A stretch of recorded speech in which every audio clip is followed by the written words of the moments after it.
हाय दोस्तों, कंपेनियन में आप सभी का वेलकम है। आपने कई बार सुना होगा कि क्लाइमेट चेंज की वजह से कहीं गर्मी बढ़ रही है, कहीं सैलाब आ रहा है, तो कहीं सूखा पड़ रहा है। इस क्लाइमेट चेंज के बारे में inter governmental panel for climate change ने अपनी 6th असेसमेंट रिपोर्ट रिलीज की है, जिसमें ग्लोबल क्लाइमेट के बारे में बहुत ही हैरान और परेशान करने वाली रिसर्च और प्रेडिक्शंस दिए गए हैं। लेकिन इससे पहले कि हम आईपीसीसी की रिपोर्ट और उसकी प्रेडिक्शंस के बारे में बात करें, आइए क्लाइमेट चेंज को समझने की कोशिश करें और आईपीसीसी और उसके काम के बारे में जानें। What is climate change? आसान शब्दों में, जमीन के टेम्परेचर और मौसम में जो लॉन्ग टर्म चेंजेस आते हैं, इसे क्लाइमेट चेंज कहते हैं। इसमें जमीन का टेम्परेचर गुजरते वक्त के साथ साथ धीरे धीरे बढ़ता रहता है। इस तब्दीली में होता यह है कि आम सिचुएशंस से हटकर कहीं पर बहुत ज़्यादा बारिश हो जाती है तो कहीं सूखा पड़ जाता है। इसमें स्टॉर्म्स, हीट वेव्स और समंदरी तूफान भी शामिल है। ये चीज़ें नेचुरली यानी सोलार सिस्टम में जो तब्दीलियाँ आती हैं उसकी वजह से भी हो सकती हैं, लेकिन यूनाइटेड नेशंस की रिसर्च ये कहती है कि 18th सेंचुरी के बाद से क्लाइमेट चेंज ह्यूमन एक्टिविटीज़ की वजह से ही हो रहा है। इसकी असल वजह फॉसिल फ्यूल्स यानी कोयला, तेल और गैस का जलाना है। यानी बड़ी बड़ी फैक्ट्रीज में, गाड़ियों में और बड़ी बड़ी मशीनों में इन फॉसिल फ्यूल्स के जलाने की वजह से कार्बन डाइऑक्साइड और मीथेन भारी मात्रा में निकलकर एटमॉस्फेयर में शामिल हो जाती है। इन गैसेस की वजह से ग्रीन हाउस इफेक्ट होता है, यानी ये गैस जमीन के अराउंड में एक चादर सी बना लेती है जो सूरज की गर्मी को जमीन पर जरूरत से ज्यादा रिटेन करती है और जमीन का टेम्परेचर बढ़ जाता है। इसे ही ग्लोबल वार्मिंग कहते हैं और इसी ग्लोबल वार्मिंग की वजह से क्लाइमेट चेंज होता है।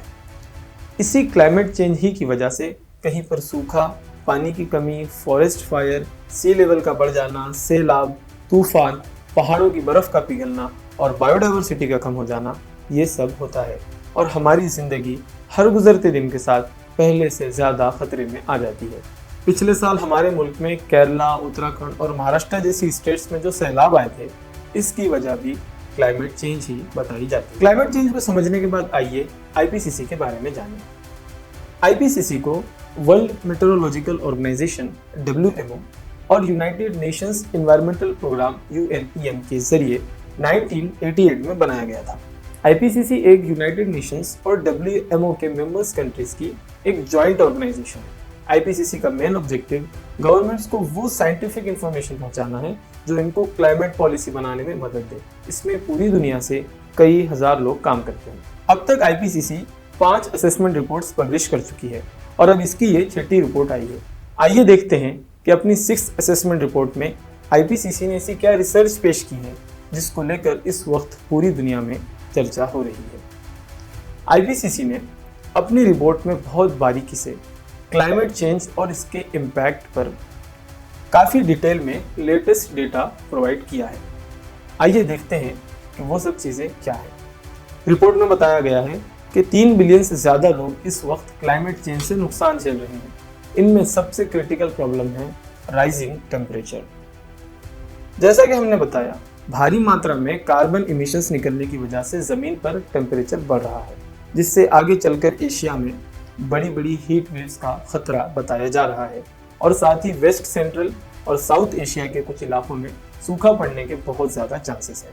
और इसी राइजिंग टेम्परेचर की वजह से साउथ ईस्ट और ईस्ट एशिया में सैलाब आने का खतरा है, जिससे बहुत जानी और माली नुकसान होने का अंदाज़ा लगाया जा रहा है। और साथ ही हिमालय के हिंदू कुश रीजन में बर्फ पिघलने की भी बात की गई है। दूसरा क्रिटिकल एस्पेक्ट जिस पर ये रिपोर्ट बात करती है वो है हमारा इकोसिस्टम। रिपोर्ट के मुताबिक इस क्लाइमेट चेंज की वजह से बायोडाइवर्सिटी को बहुत बुरी तरह नुकसान पहुंच रहा है। हर गुजरते दिन के साथ एनिमल्स और प्लांट्स कम होते जा रहे हैं।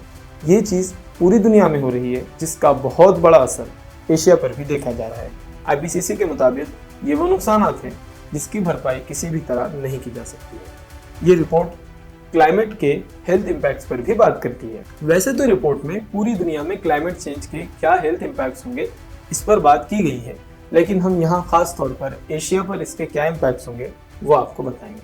रिपोर्ट बताती है कि एशिया में वेक्टर बॉर्न डिसीजेस जैसे मलेरिया, डेंगू और येलो फीवर और वाटर बॉर्न डिसीजेस जैसे टाइफाइड, डायरिया, कोलेरा के बढ़ने का बहुत खतरा है।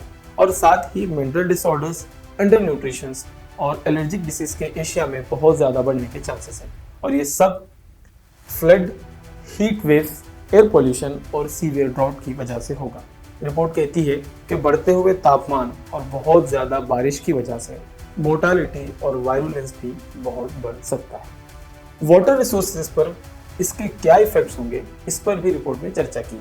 रिपोर्ट ये कहती है कि मिड 21st सेंचुरी तक गंगा और सिंध जैसी नदियाँ जो कई मुल्कों से होकर गुजरती हैं, मौसम की तब्दीली की वजह से बुरी तरह पानी की कमी का शिकार हो जाएंगी और ग्लोबल वार्मिंग की वजह से एशिया के मुल्कों को खतरनाक सूखे का सामना करना पड़ सकता है। और जहाँ तक बात है इफेक्ट्स ऑन फूड की, तो साउथ ईस्ट एशिया में फ्लड और ड्राउट के बढ़ने की वजह से फूड प्रोडक्शंस में बहुत कमी हो जाएगी। इस कमी की वजह से फूड प्रोडक्ट्स बहुत महंगे हो जाएंगे, जिसे लोगों की एक बड़ी संख्या खरीद नहीं पाएगी।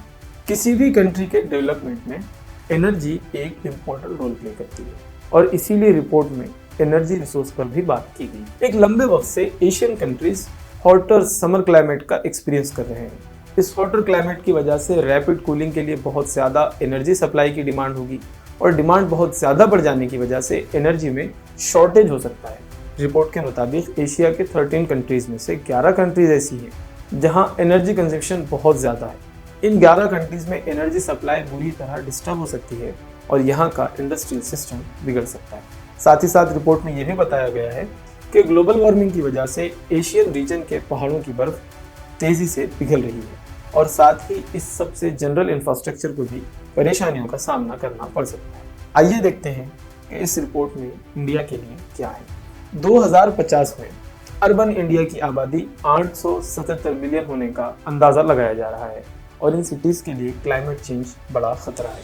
साथ ही ये भी बताया गया है कि मुंबई शहर को सीवियर फ्लडिंग का बहुत बड़ा खतरा है और सी लेवल बढ़ने के चांसेस बहुत ज़्यादा हैं, जबकि अहमदाबाद शहर अर्बन हीट आइसलैंड बनने के करीब है। इसके अलावा कई बड़े शहर जैसे Chennai, Bhubaneswar, Patna, Lucknow heat and humidity के डेंजर लेवल पर पहुंचने के करीब हैं और इसके साथ ही ये भी बताया गया है कि हमारे मुल्क के इंफ्रास्ट्रक्चर, ट्रांसपोर्टेशन, पानी और सैनिटेशन को बहुत ज़्यादा नुकसान पहुंच सकता है।